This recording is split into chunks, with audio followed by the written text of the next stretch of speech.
শুক্রবারের দিন আমাদের ঢাকা চট্টগ্রাম মহাসড়কের এই দিক দিয়ে দাউদকান্দির থেকে ইলেটগঞ্জ পর্যন্ত প্রচুর পরিমাণে জাম। এই জাম ধাক্কায় ধুকায় যাইতাছি গাড়ে ড্রাম ডাকটা নিয়ে গদির জন্য বালু আনার জন্য আমার কাকার লগে যাইতাছি। আমি কি কইরাম বাসায় বই রয়েছি, ভাল লাগতেছে না। এবং লাল বালুর কয়েকটা অর্ডার আছে। দাউদকান্দি গাড়ি গিয়ে দেখি সিলেকশন বালু অনেক মাল বলে আসছে শুনতাছি, এই কারণে যাইতাছি। কালকে আমি আসছিলাম গাড়ে আইয়া এক গাড়ি গদির জন্য নিয়ে গেছি, অত একটা ভালো না অ্যাভেলেবেল, গাড়টা খোলে নেই। এখন আজকে শুনতাছি যে ভালো বলে বালি আসছে, গাড়ির এদিকে সাদা বালু লোড করার জন্য লাগে। আমি যাইতাছি লাল বালুর পয়েন্টের দিকে। সিলেকশন বালুগুলা মোটামুটি ভালোই মোড়া, একটা ট্রাক্টর লোড করে যাইতেছিল, ওইটার থেকে রাখছি। এবং এদিকে আইটা ইয়া দেখলাম অনেকগুলা জাহাজ আইছে, সবগুলা ভরা, একদম নতুন নতুন বডি, মাড়িও কম।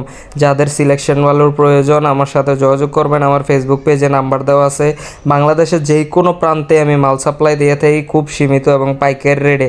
আস্তর বালু, বিট বালু, ড্রাম টাক দিয়া বা গাড়ি ভাড়া বা যে কোনো কিছুর প্রয়োজন হইলে বালি টালির আমার সাথে যোগাযোগ করবেন, আমি মাল সাপ্লাই দিতে পারবো ইনশাল্লাহ, সবার থেকে কম রেটে। অনেকেরই মাল সাপ্লাই দিয়েছি বা বিভিন্ন জায়গায় মাল পৌঁছাইছে আমার গাড়ি দিয়ে, ড্রাম টাক দিয়ে, এবং অন্য গাড়ি ভাড়া করে নোয়াখালীর সাইডে বলেন, তারপরে চাঁদপুর হাজীগঞ্জের ওইদিকে বা ঢাকা যাত্রাবাড়ি গুলিস্তান ওই সাইডে পর্যন্ত মাল পৌঁছাইছে আমি গাড়ি ভাড়া করে করে।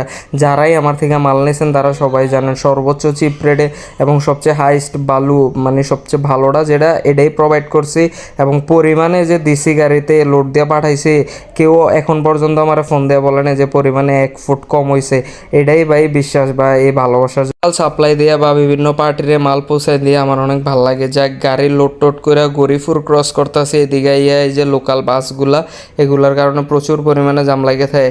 আর আমাদের কুমিল্লা টু দাউদকান্দি ঢাকার এই সাইডে তিশার কথা কয়ে তো লাভই নাই। এই তিশা প্লাটিনাম তিশা মিশার জন্য মানে এই রাস্তায় গাড়ি চালানো খুব কষ্ট করে থাকে।